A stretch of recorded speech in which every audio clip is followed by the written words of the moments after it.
পুরাণে আছে যে বিষ্ণু সময় সময়ে নানারূপ জন্তু ও মানুষের রূপ ধরিয়া অনেক আশ্চর্য কাজ করিয়াছিলেন। বিষ্ণুর এই সকল রূপ ধারণকে তাহার এক একটি অবতার বলা হয়। এই যে সৃষ্টি, তাহার জীবন নাকি এক কল্পকাল। এক কল্প পরে প্রলয়, অর্থাৎ সৃষ্টি নাশ হইয়া আবার নাকি নূতন সৃষ্টি হয়। সবাইকে স্বাগত জানাই সুমন গল্পকথক চ্যানেলের আরও একটি নতুন গল্পের আসরে। আজ আমরা পাঠ করতে চলেছি উপেন্দ্র কিশোর রায়চৌধুরী এর পৌরাণিক গল্প অবলম্বনে বিষ্ণুর অবতার এর প্রথম পর্ব। শুরু হচ্ছে বিষ্ণুর অবতার। এখনকার এই জগতের সৃষ্টি হইবার পূর্বে আর এক জগতের প্রলয় হইয়াছিল। বিষ্ণু তাহার পূর্বেই বুঝিতে পারিয়াছিলেন যে প্রলয়ের কাল উপস্থিত হইয়াছে। তখন তিনি একটি খুব ছোট মাছের রূপ ধরিয়া কৃতমালা নামক নদীতে গিয়া উপস্থিত হইলেন। সেই সময়ে সূর্যের পুত্র বৈবস্বত মনু সেই নদীর নিকটে থাকিয়া তপস্যা করিতেছিলেন। একদিন মনু কৃতমালার জলে নামিয়া তর্পণ করিতেছিলেন। এমন সময় হঠাৎ তিনি দেখিলেন যে একটি নিতান্ত ছোট মাছ তর্পণের জলের সঙ্গে তাহার অঞ্জলির ভিতর উঠিয়াছে। সেই মাছটি ছিলেন বিষ্ণু, কিন্তু মনু তাহা জানিতেন না। তিনি মাছটিকে জলে ফেলিয়া দিতে যাইবেন, এমন সময় সে তাহাকে মিনতি করিয়া বলিল, আমাকে জলে ফেলিবেন না, বড় মাছেরা আমাকে খাইয়া ফেলিবে। এ কথায় মনু তাহাকে তাহার ঘরে আনিয়া কলসির ভিতর রাখিয়া দিলেন। কিন্তু সে মাছ এত তাড়াতাড়ি বাড়িতে লাগিল যে দেখিতে দেখিতে আর সে সেই কলসিতে ধরে না। কলসি হইতে চৌবাচ্চায় রাখিলেন, খানিক পরেই আর সে তাহাতেও ধরে না। চৌবাচ্চা হইতে পুকুরে রাখিলেন, শেষে তাহাতেও ধরে না। সেখান হইতে হ্রদে রাখিলেন, ক্রমে তাহাও তাহার পক্ষে ছোট হইয়া গেল। তখন মনু তাহাকে কাঁধে করিয়া সমুদ্রের জলে ফেলিবা মাত্র সে লক্ষ যোজন বড় হইয়া যাওয়ায় তিনি আশ্চর্য হইয়া বলিলেন, ভগবান, আপনি কে? আপনি নিশ্চয়ই স্বয়ং বিষ্ণু, আপনাকে নমস্কার। মাছ বলিল, তুমি ঠিক বুঝিয়াছ, আমি দুষ্টের দমন আর শিষ্টের পালনের নিমিত্ত মৎস্যরূপে ধারণ করিয়াছি। আজ হইতে 7 দিনের মধ্যে সকল সৃষ্টি সাগরের জলে ডুবিয়া যাইবে। সেই সময় তোমার নিকট একটি নৌকা আসিবে। তুমি সপ্তর্ষিদিকে সঙ্গে লইয়া তাহাতে উঠিয়া বসিও। তখন আমিও আবার আসিব। আমার শিঙে তোমার নৌকাখানাকে বাঁধিয়া দিও। এই বলিয়া বিষ্ণু চলিয়া গেলেন। তারপর ক্রমে তাহার কথা মতো সমস্তই ঘটিতে লাগিল। সমুদ্র উথলিয়া উঠিল, নৌকা আসিল, সেই মাছও আসিয়া দেখা দিল। সে এখন 10 লক্ষ যোজন বড়। তাহার দেহ সোনার, আর মাথায় একটা শিং। সেই শিঙে নৌকা বাঁধিয়া দিলে আর কোনো বিপদের আশঙ্কা রহিল না। ইহাই হইল বিষ্ণুর মৎস্যাবতার। তারপর কুর্মাবতার। সমুদ্রের ভিতর অমৃত ছিল।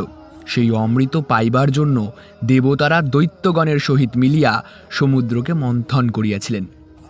সেই মন্থনের দণ্ড হইয়াছিল মন্দার পর্বত, আর দড়ি হইয়াছিল বাসুকী নাগ। মন্থন আরম্ভ হওয়া মাত্রই সেই পর্বত জলের ভিতর ঢুকিয়া যাইতে লাগিল। কাজেই দেবতারা দেখিলেন যে তাহাদের সকল পরিশ্রমই মাটি হইতে চলিয়াছে।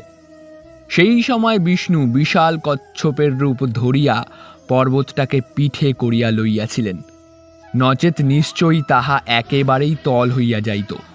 মন্থন অসম্ভব হইত। দেবতাদের ভাগ্যেও আর অমৃত খাওয়া ঘটিত না। কুর্মাবতারের পর বরাহাবতার। হিরণ্যাক্ষ আর হিরণ্যকশিপু নামে 2টা ভারী ভয়ানক দৈত্য ছিল। দেবতাদিগকে যে তাহারা কিরূপ নাকাল করিয়াছিল সে আর বলিবার নহে। হিরণ্যাক্ষ ছেলেবেলায় হাতি আর সিংহে চড়িয়া সূর্যটাকে লইয়া খেলা করিত। তারপর একদিন সে কি করিল, কুকুর যেমন মুখে করিয়া পিঠা লইয়া ছুট দেয়, তেমনিভাবে সে পৃথিবীটাকে মুখে লইয়া জলের ভিতরে গিয়া ঢুকিল। ইহাতে ব্রহ্মা নিতান্তই ব্যস্ত হইয়া পড়িলেন, কিন্তু তাহার এমন শক্তি হইল না যে দুষ্ট দৈত্যের মুখ হইতে পৃথিবীটাকে ছিনাইয়া আনেন। তখন তিনি আর উপায় না দেখিয়া বিষ্ণুর স্তব আরম্ভ করিলেন। বিষ্ণু একটা শূকরের বেশ ধরিয়া তাহার নাকের ভিতর হইতে বাহির হইয়া আসিলেন। তারপর সেই শূকর বাড়িতে বাড়িতে পর্বত প্রমাণ হইয়া জলের দিকে ছুটিয়া চলিল। সেই জলের নিকটে নারদ মুনি ছিলেন। তিনি সেই শূকরকে দেখিয়াই চিনিতে পারিয়া জোর হাতে বলিলেন, আজ্ঞা করুন, কি করিব? শূকর বলিলেন, আমি যতক্ষণ হিরণ্যাক্ষের সঙ্গে যুদ্ধ করিব ততক্ষণ তুমি কেবলই জল শুষিতে থাকিবে। নারদ দুহাতে জল তুলিয়া ক্রমাগত মুখে নিতে লাগিলেন। যতক্ষণ না হিরণ্যাক্ষের সহিত বিষ্ণুর যুদ্ধ শেষ হইয়াছিল ততক্ষণ তিনি থামেন নাই। সেই যুদ্ধ জলে 500 বৎসর আর স্থলে 500 বৎসর, মোট 1000 বৎসর চলিয়াছিল। তারপর সেই শূকর হিরণ্যাক্ষকে মারিয়া মুখে করিয়া পৃথিবীকে জল হইতে তুলিয়া আনিয়া ব্রহ্মাকে দিল। এরপর নৃসিংহাবতার। এবারে বিষ্ণু অর্ধেক মানুষের আর অর্ধেক সিংহের মতো অতি ভীষণ মূর্তি ধারণ করিয়া হিরণ্যাক্ষের ভাই হিরণ্যকশিপুকে বধ করিয়াছিলেন। হিরণ্যাক্ষের মৃত্যুতে ভয়ানক রাগিয়া গিয়া হিরণ্যকশিপু তাহার প্রতিশোধ লইবার জন্য 10,000 বৎসর ঘোরতর তপস্যা করে। তাহার দেহে গাছ হইল, তাহাতে পাখিরা বাসা করিল, তথাপি সে তপস্যা ছাড়িল না। তখন ব্রহ্মা আর থাকিতে না পারিয়া তাহাকে বর দিতে আসিলে সে বলিল, আপনার সৃষ্ট কোনো বস্তু বা জীব আমাকে বধ করিতে পারিবে না, এই বর আমাকে দিন। ব্রহ্মা সেই বর তাহাকে দিয়া চলিয়া গেলেন। আর অমনি সেই দৈত্য তাহার জ্ঞাতি বন্ধুগণের সহিত মিলিয়া সৃষ্টি তোলপাড় করিয়া তুলিল। ইন্দ্র, বরুণ, কুবের কাহাকেও সে নিশ্চিন্ত হইয়া থাকিতে দিল না, সকলেরই ধন সম্পত্তি কাড়িয়া লইল। তখন দেবতাগণ তাহার জ্বালায় অস্থির হইয়া বিষ্ণুর নিকট নিজ নিজ দুঃখ জানাইলেন। বিষ্ণু বলিলেন, তোমাদের কোনো ভয় নাই, আমি শীঘ্রই এই দৈত্যকে বধ করিয়া তোমাদের দুঃখ দূর করিব। কিন্তু বিষ্ণুর উপরেই হিরণ্যকশিপুর সর্বাপেক্ষা অধিক রাগ ছিল। সে তাহার পূজা বন্ধ করিয়া দিবার জন্য কোনো চেষ্টারই ত্রুটি করে নাই। তাহার নিজের পুত্র প্রহ্লাদ বিষ্ণু ভক্ত ছিল, সেই জন্য দুষ্ট দৈত্য সেই বালককে কি ভীষণ যন্ত্রণায় দিয়াছিল। কিন্তু প্রহ্লাদ কিছুতেই হরিনাম পরিত্যাগ করে নাই। হিরণ্যকশিপু প্রহ্লাদকে জিজ্ঞাসা করিল, তোর হরি কোথায় আছে? প্রহ্লাদ বলিল, তিনি সর্বত্রই আছেন। হিরণ্যকশিপু একটা থাম দেখাইয়া জিজ্ঞাসা করিল, এই থামের ভেতর আছে? প্রহ্লাদ বলিল, অবশ্যই আছেন।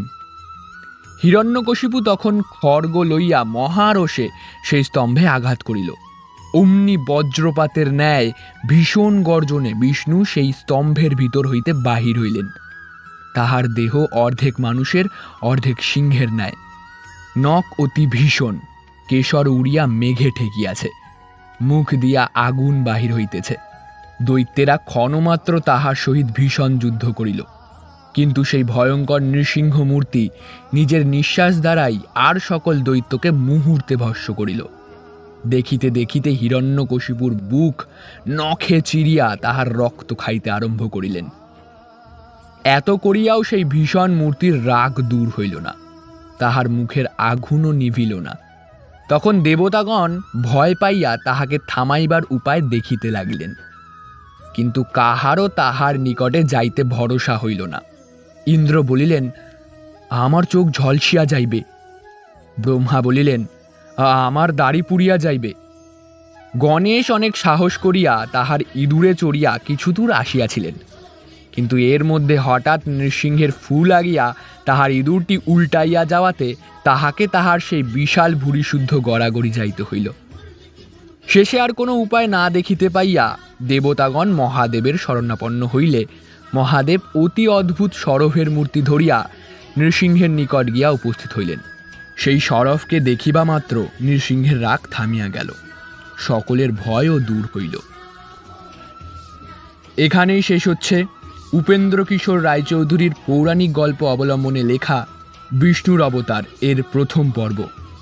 ভিডিওটি ভালো লাগলে অবশ্যই লাইক, কমেন্ট, শেয়ার এবং সাবস্ক্রাইব করবেন এবং আপনাদের বন্ধুদের সঙ্গে ভিডিওটি শেয়ার করবেন।